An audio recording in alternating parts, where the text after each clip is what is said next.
Good morning, good morning, good morning, sabi nga. Good morning, sabi nga ng Nest Drum Cruise, ano? Medyo ilang araw tayo hindi nakapag-vlog. Magandang gabi, umaga, hapon sa ating mga ka-vlogger, ano? So tayo ngayon sa may kwarto. Medyo maulan, ingat po tayo sa ating sa labas, ano? Halagang yan na po siguro talaga yung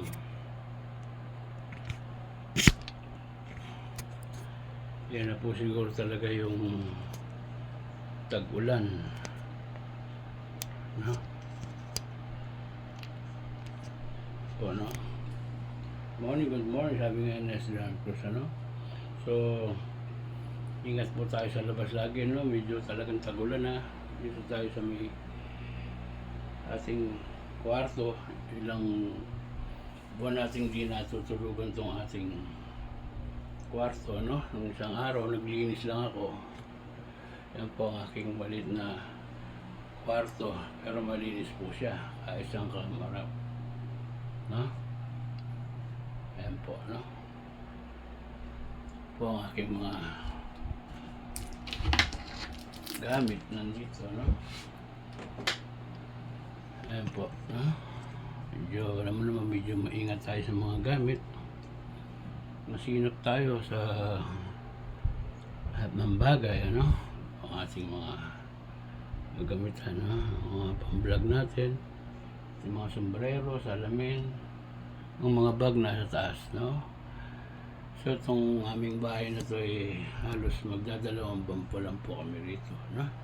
2 buwan pa lang. Pero maraming salamat sa aking unikahiya na si Jing Jing, no? Siyang nagbigay sa amin ng tahanan na to. Sana swerte pa at mahaba pang buhay ng aking anak, no?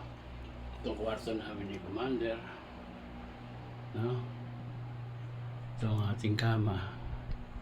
Ayan po, ano? Ayan po. Ayan po ang ating kama. Ayan po. Po ang ating tapador, tsaka ano, no? Yan, may aircon po yan. 2 kwarto po sa taas. May aircon po lahat yan. Ha? So, don't forget to follow lagi, no? Nest Drum Cruise, ano? Pakiclick nyo na ng ating bell dyan. Mag-subscribe na rin kayo, no? Don't forget to follow, like, share, and subscribe. Nest Drum Cruise. Magkita-kita po tayo ulit ng ating mga vlog. Ingat-ingat po tayo. Bye.